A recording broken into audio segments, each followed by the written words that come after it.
का सय्यदी या रसूल अल्लाह अस्सलातु वस्सलामु अलैका सय्यदी या हबीब अल्लाह व अला आलिका व सहाबिका सय्यदी या रहमतल लिल आलमीन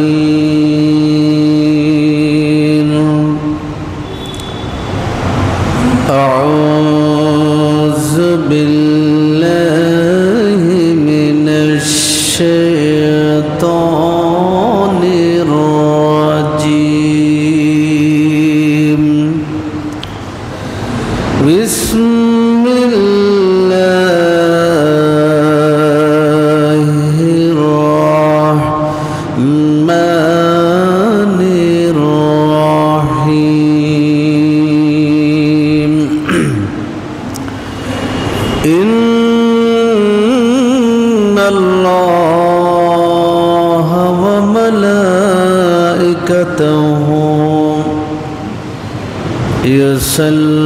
यसल्लूना अलन नबी या अय्युहल्लज़ीना आमनू सल्लू अलैहि वसल्लिमू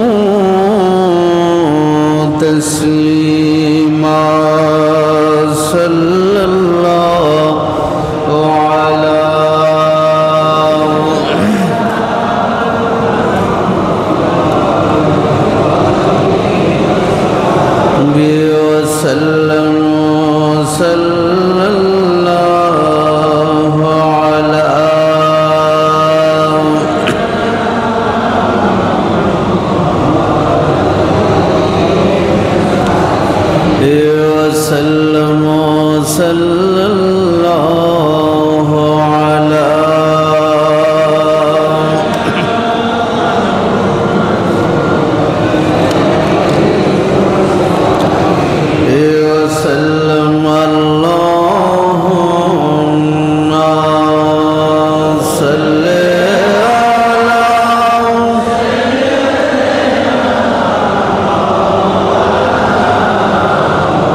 तेरी शहादत ए हुसैन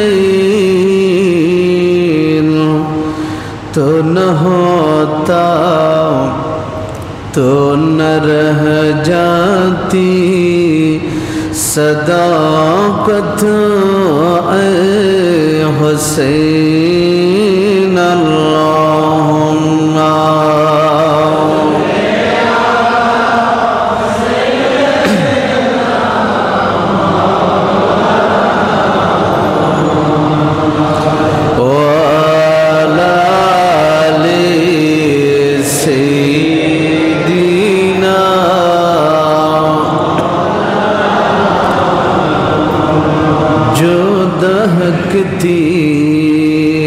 आगों के शौलों पे सोया वो हुसैन जिसने अपने खून से दुनिया को धोया वो हुसैन अल्लाहुम्मा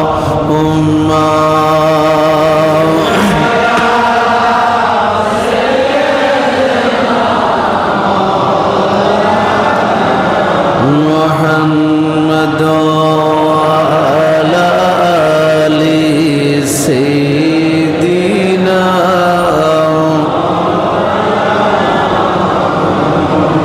بسم الله الرحمن الرحيم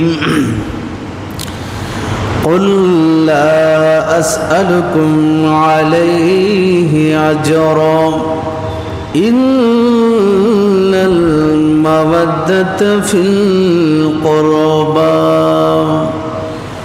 صدق الله مولانا العظيم وبلغنا رسوله النبي الحبيب الكريم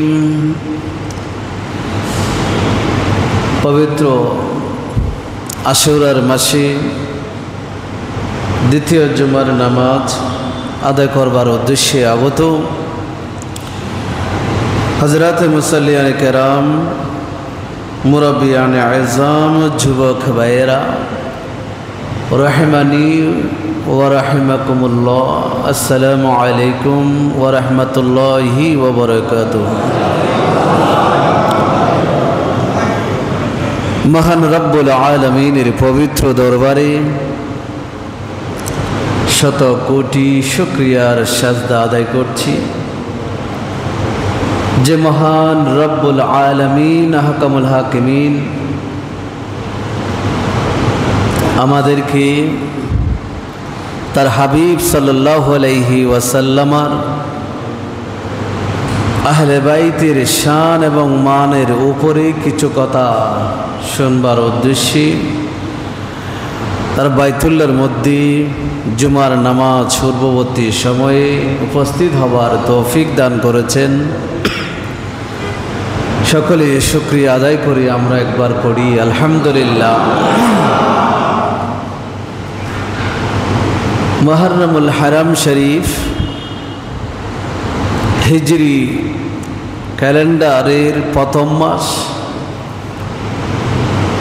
এই মাসটা আল্লাহ পাক রব্বুল আলামিনের কাছে অত্যন্ত গুরুত্বপূর্ণ একটি মাস এবং বন্দার জন্য শিক্ষা গ্রহণ করার ক্ষেত্রে এর চেয়ে উত্তম এবং গুরুত্বপূর্ণ মাস আর হতে পারে না।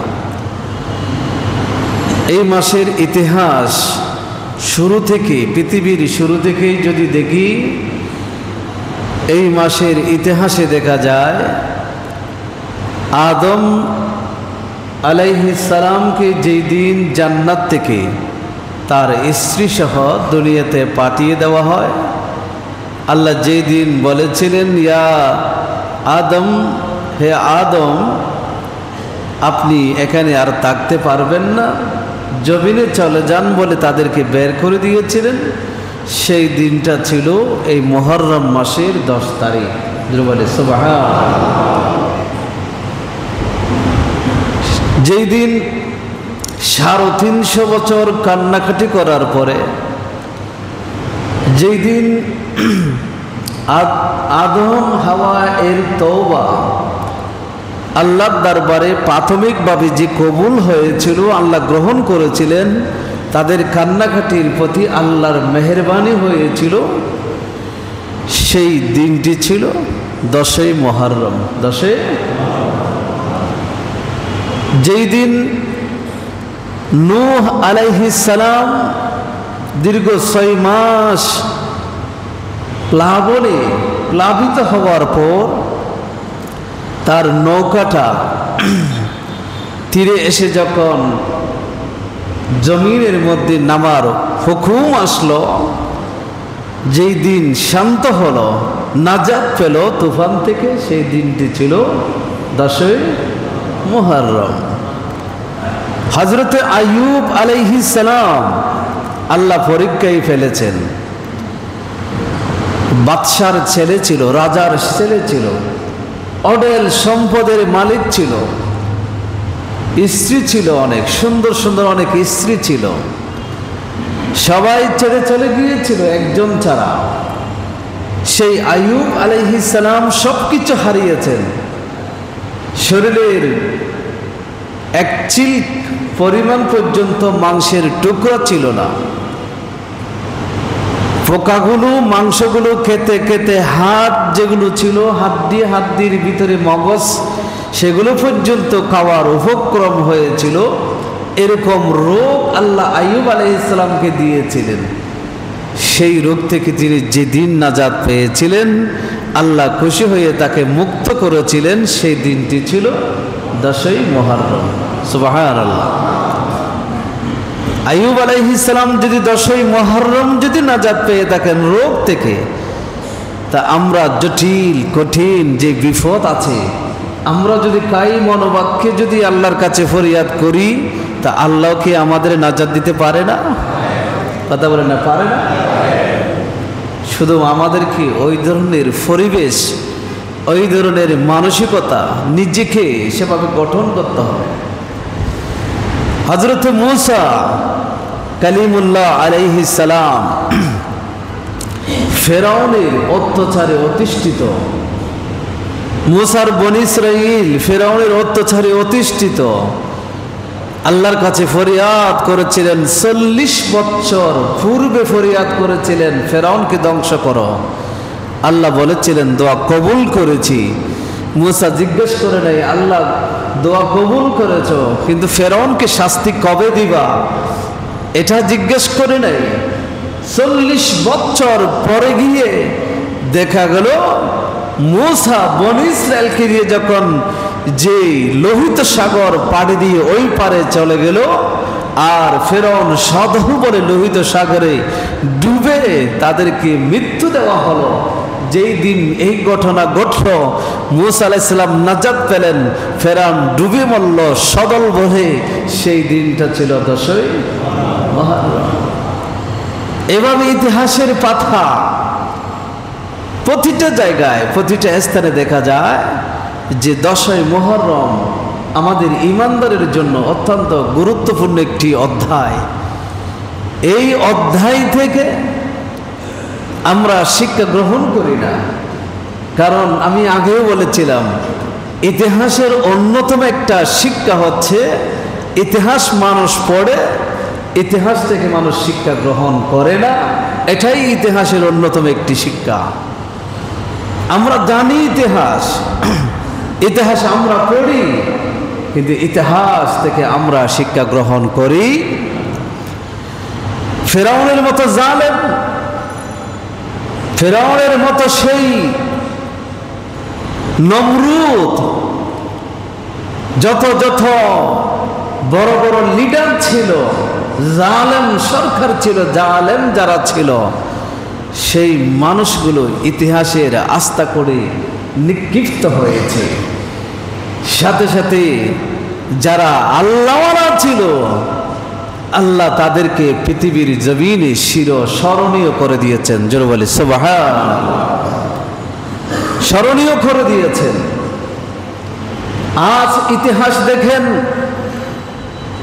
সেই 61 হিজরির শুরুতে 10ই মুহররম যেই ঘটনার সমাপ্তি হলো, এজিদের সৈন্যবাহিনীর হাতে নওয়াজে রসুল ইমাম হুসাইনের জীবনের বিনিময়ে যেই ঘটনার সমাপ্তি হলো, পৃথিবীর মানুষ দেখতে পেল এজিদের বিজয়, ইমাম হুসাইনের পরাজয় দেখতে পেয়েছিল। কিন্তু ইতিহাস আজকে আমাদেরকে বলছে সেই স্বৈরাচার, সেই জালেম ইয়াজিদ সেই দিন বিজিত হয় নাই, বরং সেই দিন থেকে ইতিহাসের আস্থা করে স্বীকৃত হয়েছে ইমাম হোসেন। যদিও সেই মুহূর্তে সকলে মনে করেছে পরাজয় হয়েছে, অথচ ইমাম হোসেন সেই দিন থেকে কিয়ামত পর্যন্তের জন্য ইমাম হোসেনের নাম মানুষের হৃদয়ে স্বর্ণাক্ষরে লিখিত হয়েছে। জোরে বলে সুবহানাল্লাহ। ঠিক না? আমাদের চোখে বিজয়, এটা বিজয় নয়। আমাদের চোখে পরাজয়, এটা পরাজয় নয়। বিজয়, পরাজয়, জয়, পরাজয় এটা আল্লাহর পক্ষ থেকে নির্ধারিত। কার পক্ষ থেকে? আল্লাহর পক্ষ থেকে নির্ধারিত। ওয়া তুইজ্জু মান তাশা ওয়া তুযিল্লু মান তাশা বিয়াদিকাল খায়র ইন্নাকা আলা কুল্লি শাইইন কাদির। ইজ্জত দেওয়ার মালিক আল্লাহ, ইজ্জত দেওয়ার মালিক আল্লাহ, লাঞ্ছিত করার মালিকও। কিন্তু সময়ের অপেক্ষা। কিসের অপেক্ষা? সময় আপনাকে জবাব দিয়ে দিবে।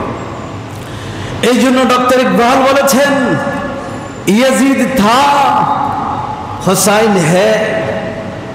যার অর্থ হলো ইয়াজিদ একটা নাম, সেই নাম এক সময় ছিল, কিন্তু হুসাইন এখনো আছে, তখনও ছিল, এখনো আছে, কিয়ামত পর্যন্ত থাকবে। হুসাইনের নাম কেউ মুছে দিতে পারবেও না।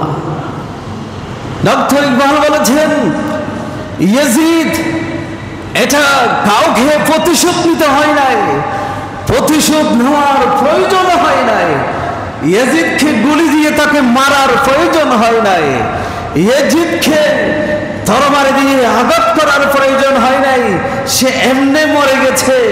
কিন্তু ইতিহাস বলছে ইয়াজিদ মরে গেছে, এমন একটি নামে পরিণত হয়েছে, সেই ইয়াজিদ শব্দটা মানুষের জবানে গালিতে পরিণত হয়েছে, এমন একটি ঘৃণার শব্দে পরিণত হয়েছে। কোন মানুষ কিয়ামত পর্যন্ত সেই ইয়াজিদ শব্দটা, অত সুন্দর একটি শব্দ, সেই শব্দ দিয়ে নিজের সন্তানের পর্যন্ত নাম রাখতে চায়। আর হুসাইন দেখেন, যেই নামটা ইয়াজিদ চেয়েছিল ইরাকের জমিনে কারবালাতে মুছে দিতে, দামেস্কের জমিনে চেয়েছিল মুছে দিতে, মদিনার ইতিহাস থেকে মুছে দিতে চেয়েছিল, অথচ সেই হুসাইন আজকে মুসলমানদের ঘরে ঘরে সেই সন্তানদের নামের সাথে যুক্ত হয়ে আছে। জোরে বলে সুবহানাল্লাহ। এটা ইতিহাস। এখান থেকে আমাদের শিক্ষা নিতে হবে। আমি কোন পথে আছি? ইয়াজিদের পথে আছি না হুসাইনের পথে আছি? আমাদেরকে কি নিতে হবে? শিক্ষা। মনে রাখবেন, তাফসিরে রুহুল মাআনি, যেটাকে তাফসিরে আলুসি বলা হয়, আল্লামা সৈয়দ মাহমুদ আলুসি হানাফি বাগদাদি রহমতুল্লাহি আলাইহি হানাফি মাযহাবের অন্যতম একজন ইমাম, তিনি লিখেছেন, কিতাবের মধ্যে এসেছে, ওই তাফসির রুহুল মাআনির মধ্যে এসেছে 25 খণ্ড। 25 নম্বর খণ্ডে তিনি লিখেছেন, লানাতুল্লাহি আলাল কাযিবিন। এই আয়াতের তাফসির করতে গিয়ে তিনি লিখেছেন, লানাতুল্লাহি আলাল কাযিবিন, এটার অর্থ হলো মিথ্যাবাদীদের উপর আল্লাহর লানত। তাদের উপর? মিথ্যাবাদীদের উপর কার লানত? এটা কে দিয়েছেন?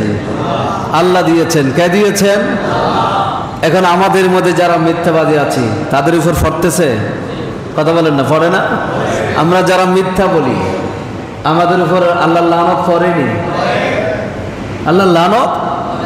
এই জন্য ইমামরা আফসোস করে বলেছেন, হাজার মুসল্লি আছে, মুসল্লিরা নামাজ পড়ে, নামাজে কোরআনের এই আয়াতগুলো তিলাওয়াত করে, অথচ সে জানে না, সে ওইদিকে মিথ্যা বলে, এদিকে নামাজে এসে সে নিজেই তেলাওয়াত করে, তার উপর লানত কামনা করে। আমরা নিজেরাই সে কোরআনের আয়াত তেলাওয়াত করে নিজেদের উপর কি করি? অভিশাপ কামনা করি। এই জন্য মিথ্যা পরিহার করতে হবে। কি করতে হবে? মিথ্যা। এটা ইয়াজিদের স্বভাবগুলোর মধ্যে অন্যতম একটি স্বভাব ছিল।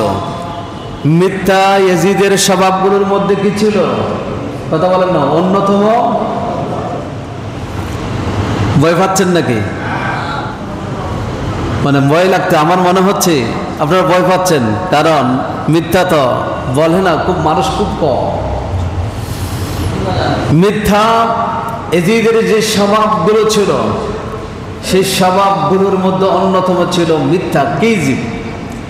আজকে সেটা মিডিয়ার মাধ্যমে এটা আমাদের স্বভাবে পরিণত হয়েছে, একদম আমাদের আদাতান চলে এসেছে। ফেসবুক, এই ফেসবুকের মধ্যে বেশ কম সকলের যদি আইডি থাকে, আবার একটা ফেক আইডিও থাকে। এই ফেক আইডির মাধ্যমে যত মিথ্যা তথ্য দেওয়া যায়, বিভ্রান্ত ছড়ানো যায়, মানুষের মাঝে আতঙ্ক সৃষ্টি করা যায়, মানুষকে বিভ্রান্ত করে ফিতনা যত প্রচার করা যায় সেগুলোর প্রতি আমরা কি আগ্রহী? মিথ্যার আশ্রয় নিয়ে আপনি আমি কোন দিন আমরা প্রতিষ্ঠা করছি, কিংবা কোন স্বার্থ আমাদের হাসিল হচ্ছে? অথচ সেই মিথ্যার আশ্রয় যারা গ্রহণ করে, মিথ্যা যারা বলে, আল্লাহ কোরআনে বলেছেন লানাতুল্লাহি আলাল কাযিবিন, ওই মিথ্যাবাদীদের উপর আল্লাহ লানত, মিথ্যাবাদীদের উপরে। আল্লামা সৈয়দ মাহমুদ আলুসি হানফি বাগদাদি রহমতুল্লাহি আলাই তার বিশ্ববিখ্যাত যে তাফসীর গ্রন্থ, সেই তাফসীরের কিতাবে তিনি উল্লেখ করেছেন, পৃথিবীতে আজকে দেখা যায় এজিদের বিষয় যখন আসে, অনেক সুশীলকে আমরা দেখতে পাই। আল্লাহ কোরআনে স্পষ্ট বলে দিয়েছেন, যারা মিথ্যার আশ্রয় গ্রহণ করে, যারা মিথ্যা প্রতারণা করে, তাদের উপর আল্লাহর লানত। আর যাদের উপর আল্লাহর লানত, তাদের ঈমান নিয়ে কখনো সন্দেহ করা যাবে না, তাদের ভিতরে ঈমান কখনো তাকে। হাদিসে স্পষ্ট বলা হয়েছে, মানুষ যখন মিথ্যা বলে তখন ঈমান তার থেকে বের হয়ে চলে যায়। যতক্ষণ সে মিথ্যা বলতে থাকে ততক্ষণ ঈমান তার দ্বারে কাছে তাকে। একথা বলা হয়েছে। তা আজকে সেই সুশীল সমাজগুলো দেখা যায় যে ইয়াজিদ যেই স্বভাবগুলো ছিল, সেই স্বভাবগুলোর মধ্যে অন্যতম ছিল সে মিথ্যা আশ্রয় নিয়েছিল, মিথ্যা প্রতারণার আশ্রয় নিয়েছিল। অথচ তার ব্যাপারে লানাতুল্লাহি আলা ইয়াজিদ একথা বলতে এই কিছু সমাজের কিছু মানুষকে দেখা যায়, তাদের মুখে সেগুলো বাধা আসে, কিন্তু তাদের ব্যাপারে আমার আফসোস হয়। সেই বলে তিনি অনেকগুলো মতামত তিনি উল্লেখ করেছেন। আল্লামা সৈয়দ মাহমুদ আলুসি রহমতুল্লাহি আলাইহি তিনি বলছেন যে, মনে রেখো, একদল বলছে যে ইয়াজিদ সত্যের উপর ছিল, ইমাম হুসাইন ভুল করেছে, ইমাম হুসাইনের দরকার কি ছিল, কারবালার সেখানে যাওয়া, উপস্থিত হওয়ার দরকার কি ছিল, এই ধরনের কি করেছে মন্তব্য করেছে। জোরে বলে নাউজুবিল্লাহ। ইমাম হুসাইন কারবালার ময়দানে গিয়েছেন না নিয়ে গিয়েছেন? কথা বলেন না। কে নিয়ে গিয়েছেন? কুফার অধিবাসীরা দাওয়াত দিয়ে নিয়ে গেছেন। কারা? কুফার অধিবাসীরা দাওয়াত দিয়ে নিয়ে গিয়েছেন। ডক্টর ইকবাল শেঠও বলেছেন, মুঝে কুফা ওয়ালো মুসাফির न समझो, मुझे कुफा वालो मुसाफिर न समझो, मैं आया नहीं बुलाया गया है। এই কুফাবাসী আমাকে মুসাফির মনে করো না, আমাকে মুসাফির মনে করো না, আমি আসি নাই, আমাকে দাওয়াত দিয়ে আনা হয়েছে, চিঠি দিয়ে আনা হয়েছে ইমাম হুসাইনকে।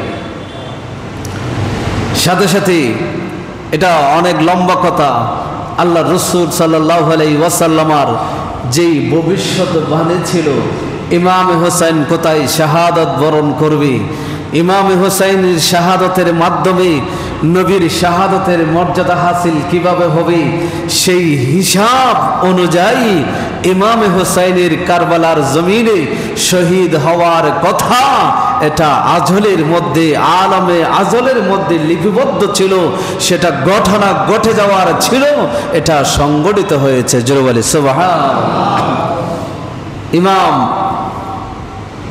বুখারী রাহমাতুল্লাহি আলাইহি, আমি বোঝানোর জন্য বলছি, বুখারী শরীফের মধ্যে হাদিস বর্ণনা করেছেন, হযরতে মুসা আলাইহিস সালাম আদম আলাইহিস সালামের সাথে ইহতাজ্জা, বিতর্কে লিপ্ত হলো। এই বিতর্ক কখন হলো? মুহাদ্দিসিনে কেরাম এগুলোর ব্যাখ্যা দিয়েছেন, ইন্তেকালের পরে আল্লাহ তাআলা তাদেরকে বিতর্ক করার ব্যবস্থা করে দিয়েছেন, অথবা দুনিয়াতে আদম আলাইহিস সালামের সাথে বিতর্ক করার জন্য আল্লাহ মুসা আলাইহিস সালামের সামনে আদম আলাইহিস সালামকে উপস্থিত করে দিয়েছেন। যেভাবে হোক, এটা মুহাদ্দিসিনে কেরাম এভাবে ব্যাখ্যা করেছেন। মুসা আলাইহিস সালামের সাথে আদম আলাইহিস সালামের সাথে বিতর্ক হলো। মুসা আলাইহিস সালাম বললেন, আয় আদম, আল্লাহ আপনাকে এত সম্মান দিয়েছেন, নিজ হাতে বানিয়েছেন, ফেরেশতাদেরকে হুকুম করেছেন আপনাকে সিজদা করার জন্য, আপনাকে সম্মানিত করেছেন, সমস্ত জ্ঞান আপনাকে দিয়েছেন।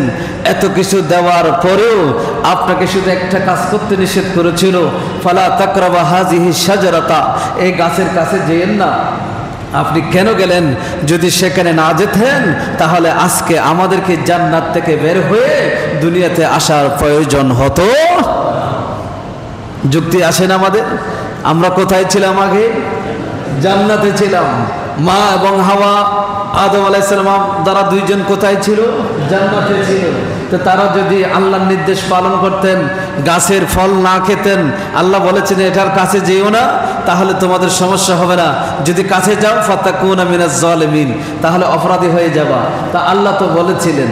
তো আদম এবং হাওয়া যদি সেই কাজটা মেনে চলতেন তাহলে তো তারা জান্নাতে থাকতেন। তা আমরা আদম সন্তান হলো, আমরা শুরু থেকেই কোথায় থাকতাম? জান্নাতে থাকতাম। এই ধরনের প্রশ্ন আমাদের মাথায় আসে। মুসা আলাইহিস সালাম সেই প্রশ্ন আদমকে করে দিলেন। আদম আলাইহিস সালাম বললেন, তাহলে মুসা তুমি বলো যে আমি জান্নাতে থাকবো, জান্নাতের মধ্যে আল্লাহর কথা মানব না, বেহেশতের সেই ফল আমরা খেয়ে ফেলবো, সেই কথাটা আমি আদমের সৃষ্টির কয় হাজার পূর্বে লেখা আছে? তখন মুসা আলাইহিস সালাম বলেন, সেটা আদম এবং হাওয়ার সৃষ্টির 2000 পূর্বে সেটা কিতাবের মধ্যে কি করা আছে? লেখা আছে। আদমকে সৃষ্টি করা হবে, জান্নাত দেওয়া হবে, একথা বলা হবে গাছের কাছে যেও না, কিন্তু আদম এবং হাওয়া কথা শুনবে না, তারা জান্নাতের সেই গাছের ফল খাবে, তখন তাদেরকে জান্নাত থেকে বের করে দেওয়া হবে। সেই কথা আদম এবং হাওয়ার সৃষ্টির 2000 বছর আগে থেকে কি করে দেওয়া আছে? লিপিবদ্ধ করা। তখন আদম আলাইহিস সালাম বলেন, মুসা তাহলে বলো দোষ আমার না তকদিরের? দোষ আমার না আমার সেই লিপিবদ্ধ করা যেটা আগে থেকে করা আছে সেটা? তখন সেই জায়গায় আদম আলাইহিস সালাম মুসা আলাইহিস সালামের সেই তর্কের মধ্যে বিজয় লাভ করলেন। আমি ওই কথাটা বোঝাচ্ছি, নসিবে যেটা লেখা আছে সেটা কি হয়ে যাবে? ঘটে। এটা ঘটে যাবে, এটা ঘটবে। আমার রাসূল সাল্লাল্লাহু আলাইহি ওয়াসাল্লাম দুনিয়াতে আমাদের কালো চোখে শাহাদাত বরণ করেন নাই, কিন্তু আমার নবীর একটা সিফাত হলো শহীদ। নবী হচ্ছেন শহীদ হবেন। তো দুনিয়াতে তো শহীদ হয় নাই, তো শহীদ হওয়ার সেই মর্যাদা নবী কিভাবে লাভ করবে? সেই মর্যাদা লাভ করার জন্য আল্লাহ পাক রব্বুল আলামিন আমার নবীর দুইটি নামাজা ইমামে হাসান এবং ইমামে হুসাইন, এই দুইজনের মাধ্যমে আমার নবীর শাহাদাত, আমার নবীর শহীদ হওয়ার সেই মর্যাদা নবীকে দান করেছেন। জোরে বলে সুবহানাল্লাহ। এটাই হলো মূল কথা, সেটা আমি হয়তো সামনে কোনো এক সময় বলবো। আল্লামা সৈয়দ মোহাম্মদ আলুসি হানাফি বাগদাদি রহমতুল্লাহি আলাই তিনি বলেছেন যে কেউ বলেছে তাকে লানত দেওয়া যাবে, ইয়াজিদকে লানত দেওয়া যাবে, কেউ বলেছে দেওয়া যাবে না, কেউ বলেছে না আমরা চুপ থাকবো, কিছু বলবো না। সে গুনাহগার ছিল, শুধুমাত্র কাফের ছিল না, বেঈমান ছিল না। এই ধরনের কথাবার্তা অনেকে কথা বলে।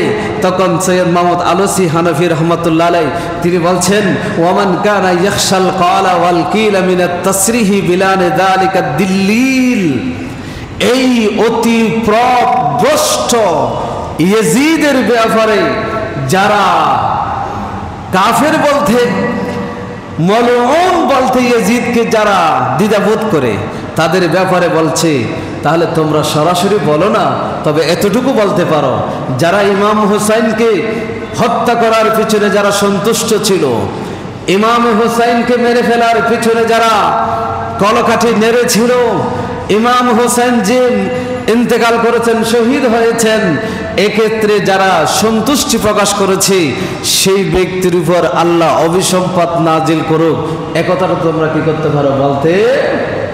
কথা বুঝতেছেন আপনারা? সরাসরি যদি আপনি বলতে না পারেন, এটা হচ্ছে একদম আল্লামা সৈয়দ মোহাম্মদ আলুসি বলতেছেন, তোমরা যদি সরাসরি বলতেও না পারে, তোমাদের যে বিবেকে বাধা দিচ্ছে, ইয়াজিদকে লানত দেওয়া যাবে না, ইয়াজিদকে কাফের বলা যাবে না, তাহলে তুমি অন্তত এতটুকু বলতে পারো যে এতটুকু হলো বলো যে যারাই ইমাম হুসাইনের হত্যা হওয়ার পরে যারা সন্তুষ্টি প্রকাশ করেছে, যারা রাজি হয়েছে, তাদের উপর আল্লাহর অভিশাপ। এতটুকু পর্যন্ত হলো তোমরা কি করতে পারো? বলতে। সর্বশ্রেষ্ঠ দেখিয়ে দিয়েছেন। তখন তিনি বলেছেন, স্পষ্ট ভাষায় বলেছেন,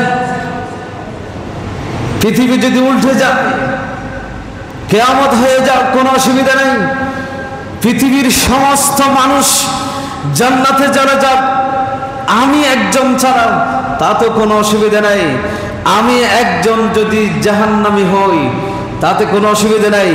তারপরেও আমি সৈয়দ মোহাম্মদ আলোচি ঘোষণা দিয়ে যাচ্ছি, ইয়াজিদ কাফের ছিল, ইয়াজিদ মালউন ছিল, সে জাহান্নামের কীট ছিল। জোরে বলেন না সুবহানাল্লাহ। কে বলেছেন? সৈয়দ মোহাম্মদ আলোচি হানফি বাগদাদি বলেছেন, কোন সন্দেহের অবকাশ নাই। কারণ তিনি উল্লেখ করেছেন, কারণ হলো ওয়ান্নাহু ইন্নাল খাবিস, সে ছিল খবিস, নাফাক ছিল, লাম ইউসাদ্দিক বিরিসালাতি মুহাম্মাদিন সাল্লাল্লাহু আলাইহি ওয়াসাল্লাম, কারণ সে আল্লাহ রাসূল সাল্লাল্লাহু আলাইহি ওয়াসাল্লামের রিসালাতকে কখনো বিশ্বাস করতেন না। কারণ তাকে জিজ্ঞেস করা হলো, তার অভ্যাস ছিল মদ পান করত, তাকে জিজ্ঞেস করা হলো তুমি মদ পান করে কেন? রাসূলুল্লাহর শরীয়তে মদ হারাম। তখন সে যুক্তি দিত, মুহাম্মদের শরীয়তে না মদ হারাম, অনেক শরীয়ত আছে যেখানে এর আগে তো মদ জায়েজ ছিল, সুতরাং সেটা আমার জন্য কি নয়, হারাম নয়। যখন সে নিজের ভাইয়ের সাথে বোনকে বিবাহ দেওয়ার ব্যবস্থা করত, তাকে বলা হতো যে তুমি এই কাজটা কেন করো, ভাই বোনের মধ্যে বিবাহ তো হারাম। তখন সে বলতো আদম আলাইহিস সালামের শরীয়তে কি ছিল, জায়েজ ছিল, আমাদের শরীয়তে, মুহাম্মদের শরীয়তে জায়েজ নাই, একথা সে বলতো। এই জন্য আমাদের শরীয়তের বিধান সে লঙ্ঘন করত, রাসূলের দেওয়া বিধান সে মানত না। এর মানে হলো আমার নবীর প্রতি তার বিশ্বাস ছিল না, রিসালাতের বিশ্বাস ছিল না। সুতরাং রাসূলুল্লাহর রিসালাতের প্রতি যাদের বিশ্বাস নাই, তাকে কাফের বলতে কোনো সন্দেহ করা যাবে। কথা বুঝতেছেন? আমরা কি পারি না? জাহান্নামী হলো হব। এজিদের মতো মানুষকে যদি কাফের বলে যদি আমাকে জাহান্নামী হতে হয়, কোনো অসুবিধা আছে? কথা বলে না, কোনো অসুবিধা আছে? ইমামে হোসাইনকে তো, ইমামে হোসাইন, অনেকে বলে এজিদের কোনো হাত ছিল না। কিতাবগুলো দেখেন, মিনাহুর রোজ নামক কিতাবের মধ্যে এসেছে যে ইয়াজিদের সামনে যখন ইমামে হোসাইনের স্যার মোবারক যখন রাখা হলো, দেহ মোবারক ছিল ইরাকে যে মাজার, সেটা হচ্ছে দেহ মোবারকের মাজার। ইমামে হোসাইনের স্যার মোবারক ছিল দামেস্কে সিরিয়াতে, এখন মিশরে স্যার মোবারকের মাজার আছে। সেই স্যার মোবারক যখন ইয়াজিদের সামনে রাখা হলো, তখন সেই ইয়াজিদ সেই স্যার মোবারকের দিকে লাঠি দিয়ে আঘাত করে করে বলছিল, ইন্নী জাযাইতুহুম বিআশিয়াহি কুরাইশ ওয়া সানাদিদিহিম, এই পৃথিবীর মানুষ শুনে রেখো, আমি এই হোসেনকে হত্যা করার মাধ্যমে আমার সেই কুরাইশ বংশের মানুষগুলোকে যারা বদরের জমিনে মেরেছিল, সেই মুহাম্মদ সাল্লাল্লাহু আলাইহি ওয়াসাল্লামের অনুসারীরা যারা বদরে ওহদে আমার কুরাইশের লোকগুলোকে যারা মেরেছিল কাফের অবস্থায়, সেই মানুষগুলোর প্রতিশোধ গ্রহণ করে আজকে হোসাইনের কাছ থেকে প্রতিশোধ নিয়ে তাদেরকে প্রতিদান দিয়েছে। জোরে বলে নাউযুবিল্লাহ। যেই হই ইয়াজিদ ইমাম হোসেনকে হত্যা করার পরে এই ধরনের কথা বলতে পারে, সে কি ইমানদার হতে পারে? কথা বলে না, হতে পারে নাকি? সেই ইমানদার কখনো হতে পারে? এক জায়গায় আসলে আসতে হবে, দুই জায়গায় থাকলে চলবে না। দুই নৌকায় কখনো পা দেওয়া যায় না, এক নৌকায় আপনাকে থাকতে হবে। দুই নৌকায় যদি আপনি পা দেন, মাঝখানে ছিঁড়ে যাবে। এই জন্য ইয়াজিদের পক্ষে কতক্ষণ, হোসাইনের পক্ষে কতক্ষণ, এটা কখনো চলবে। আপনি হয়তো হোসাইনের পক্ষে চলে আসেন, না হয় ইয়াজিদের পক্ষে চলে যান, তাহলে আমরা চিনতে পারবো, আমরা বুঝতে পারবো এ হচ্ছে হোসাইনি মুসলমান আর এই হচ্ছে ইয়াজিদি মুসলমান। কথা বলেন না, ঠিক কিনা? আপনাকে সিদ্ধান্ত নিতে হবে, আপনি কার পক্ষে যাবেন, কার পক্ষে আপনি অবস্থান গ্রহণ করবেন, এটা আপনাকে সিদ্ধান্ত গ্রহণ করতে হবে। এখন ওই সময় নাই মিউ মিউ মিউ করে করে জীবন চলার, সেই সময় এখন আর নাই।